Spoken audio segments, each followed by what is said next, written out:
প্রথমে কি ফজর, তারপরে জোহর, তারপরে আসর, মাগরিব আর এশার। তাহলে ফজরের নামাজ কেবা পড়ে ভাই? আদম প্রথমে পড়িল তাই।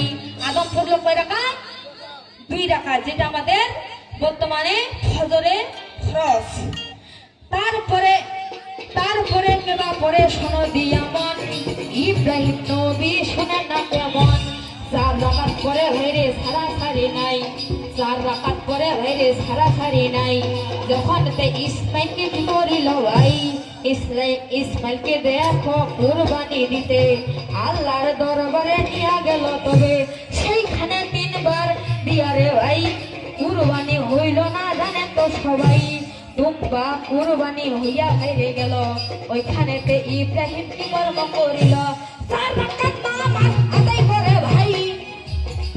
তাহলে 4 রাকাত নামাজ আদায় করে ভাই। তাহলে পরিষ্কার কথাবার্তা শুনিবে সবাই। তারপরে ইউনুস নবী কি কর্ম করিল ভাইরে? তারপরে ইউনুস নবী কি কর্ম করিল? তাহলে 40 দিন মাছের পেটে জানেন তো সকল, মাছের পেট থেকে যখন বাহির হইয়া যায়, 4 রাকাত নামাজ তখন আদায় করে আয়।